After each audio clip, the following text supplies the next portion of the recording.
If you did not have any desire of any fruit from performing that particular action, the expectation of thank you, then it is akarma. But if you had the expectations either before performing the action or after performing the action, that action is not akarma.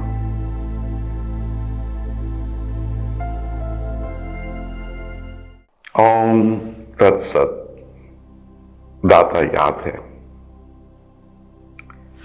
Sometimes in our life, we wonder that there are so many unanswered questions. We try to find the answers to those questions. We ask people, but they also don't have the answer. Whatever we feel or whatever they tell us is basically based on our beliefs, or maybe due to the conditioning of the society. Questions like, why are we born? Is there a purpose we had or somebody bigger than us had in our birth? Why do we perform actions? And if we perform actions, then is there any effects of those actions which we will have to bear? Do our past karmas, they affect our present life? The past karmas in the past, in this life, or even in your past lives. Do we take rebirths? And if yes, then how do we know that what were the karmas we performed in our previous lives? Is there a God? What's the purpose of religion? And all these questions we constantly have, and many more in fact. But do we have the real answers? Do we have the truthful answers to those questions?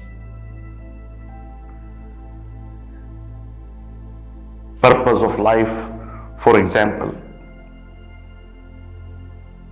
We took birth because we wanted to achieve something.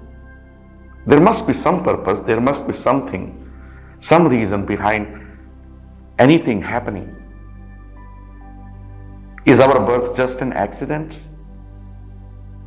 Or there is a purpose we carried? Or the purpose of somebody bigger than us? Data, God, Ishwar, Allah. And all these questions, we just keep wondering. And we try to find the answers to those questions. Similarly, religion, for example, Dharma.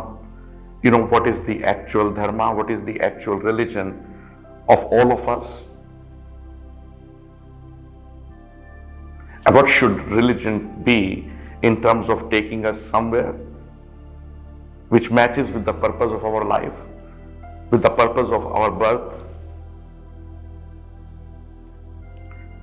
Similarly, if you see, there is another big question, and that question is karma. And that's what we are going to talk about today. The effects of karma, how they can be eliminated, how they can be stopped, how they can be destroyed, the effects of all our past karmas. Is there a way? How to get rid of the effects of our past karmas? When we discuss, out of the few basic truths, karma is one of them, out of 5 basic truths. And when we discuss that, what are the things out of those 5 basic truths, of which karma is one, that whether the effects of karma are eternal or not. Many people may believe that the effects of karma are eternal and they cannot be destroyed. Whatever actions you have performed in your past lives and also in this present life until now, they will bear fruits. So the effects of all those karmas we have performed cannot be destroyed.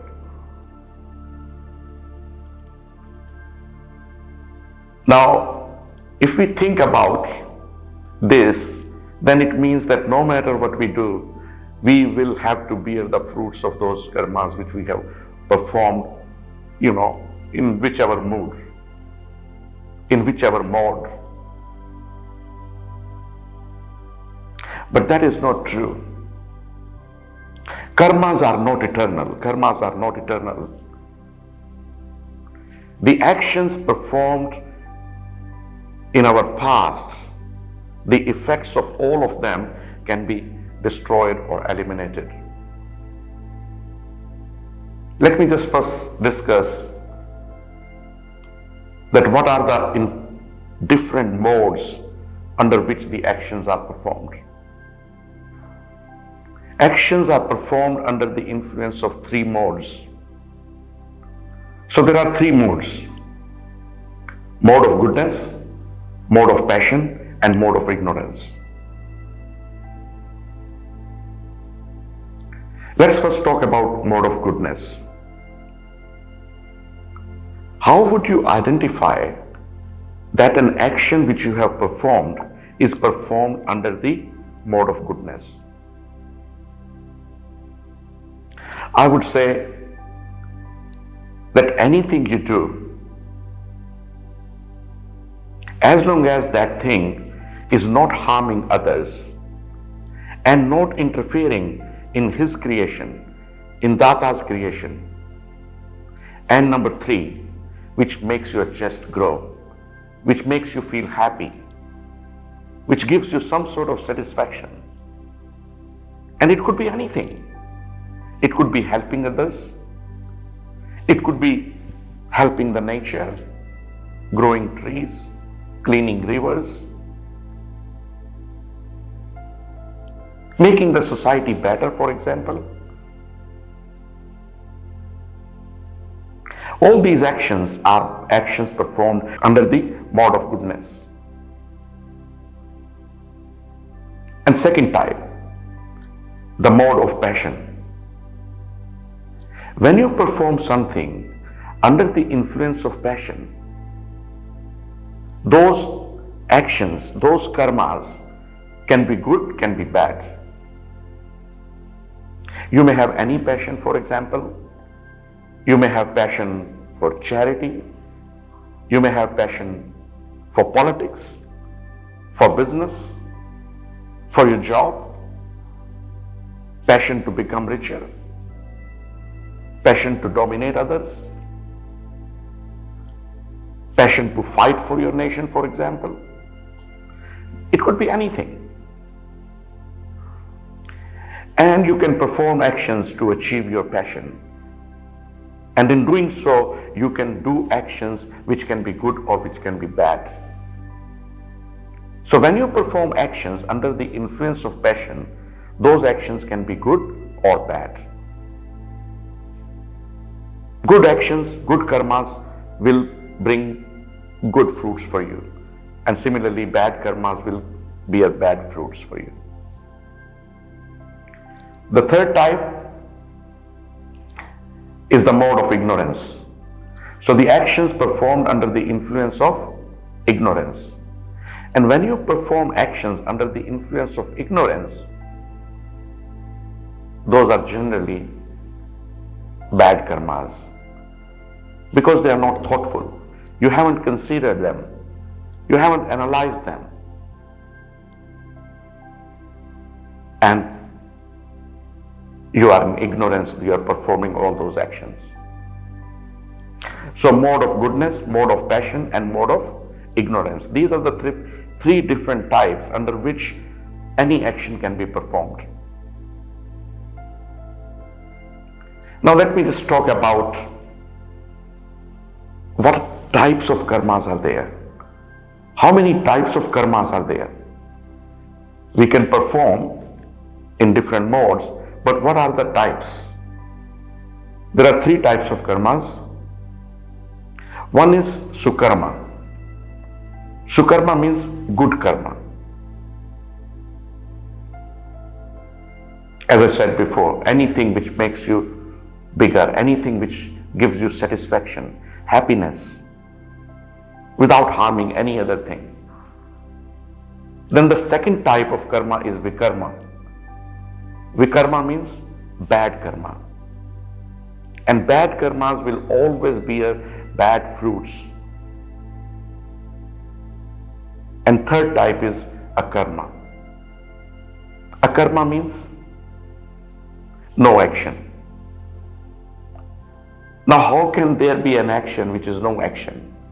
When you have performed something, how can that action be not performed?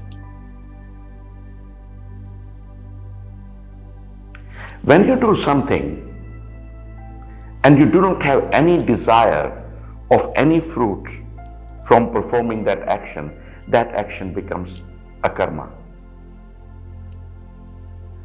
For example, let's say you are walking on a street. Somebody's hanky has fallen down, and that person is not aware of that. You pick up that hanky and ask that person that this is your hanky, please take it. And that person recognizes the hanky, take it from you and walks away without saying anything to you. And as he leaves, a thought comes in your mind that what the hell, this person hasn't even said thank you. Now you have done the good karma, you have given the hanky back to that person to whom it belonged. At that time it was a good action, it was sukarma. If you did not have any desire of any fruit from performing that particular action, the expectation of thank you, then it is akarma. But if you had the expectations, either before performing the action or after performing the action, that action is not akarma. So akarma is an action which is done without any desire of any fruit from that action, and is done under his influence, under Data's influence, for him, without any desire, and that is akarma. Sukarma and vikarma, they will bear fruits, but akarmas, they will not bear fruits. Any action which is not an action, akarma, they don't bear fruits. In fact, religions should teach that to perform no karmas, perform akarmas, perform any action for him under his influence. And then whatever happens, happens. Whatever result comes, comes. You put in your best energy to perform that action, but without any desire. Not only you will do the action much better because your whole focus is on that action, but at the same time, that action will not bear any fruit. But somehow, even though it is our basic religion of everyone, but when religions, they get divided, the paths, the teachings, they change. So akarmas, they don't bear fruit, and sukarma and vikarma, they bear fruits. Now the question is, how to destroy the effects of karma? How can we get to that stage where the effects of all those actions which we have performed in our past, either in this life or our previous lives, they can be destroyed. Through the power of knowledge, the effects of all the actions performed in the past can be destroyed. Through the power of knowledge. And what is knowledge? Knowledge here means tattva gyan. Not just the understanding, but knowing it completely. Like, for example, if you put your finger in boiling water, it will burn. So you will not put it. You have that knowledge. So you will not put that finger. Tattva gyan. Self-realization. The knowledge. Atma bodh. The knowledge of oneness of the whole thing. The nature, the soul, the supreme soul, and everything around us, and everything beyond us. The knowledge of that is the way to get rid of all the effects of all our past karmas. Sukarmas as well as vikarmas. Now, after you get the knowledge, after you get that tattva gyan, self-realization, the actions performed after that will not bear any fruits. So through knowledge you can destroy the effects of all past karmas, and after the realization, the actions you perform will not bear fruits. But what happens about all those actions which have started bearing fruits at the time of realization? They cannot be destroyed. But they can be eliminated. How can they be eliminated? Through Sanyam. And what is Sanyam? Sanyam is the strongest of all disciplines. And Sanyam is a triad of three things: Dharma, Dhyan, and Samadhi. What is Dharma here? It's not religion. Dharma means concentration, determination, and focus. Three things jointly, combinedly: concentration, determination, and focus is Dharma. And the second triad is Dhyan. Dhyan means meditation. And the third one is Samadhi. Samadhi means absorption, meditative consciousness. When you are so deep into getting something which you want that you even forget yourself, that is Samadhi. So through Dharma, Dhyan, and Samadhi, you can achieve Sanyam. And when you do that, the effects of all those karmas which have started bearing fruits at the time of realization can be eliminated. I think this is really important that we get that knowledge of eliminating and destroying the effects of all our past karmas. And after knowledge, as I said, the actions you perform will not bear fruits. So when you die without any accounts in the past, and there is no reason for you to get rebirth. There is no reason for you to come back again on this earth. So take an informed decision. Become Dwij. Get reborn by understanding, by making an informed choice, and then work towards eliminating and destroying all the effects of your past karmas. and maybe realize the purpose of life, moksha. I wish you very, very good luck in your spiritual journey.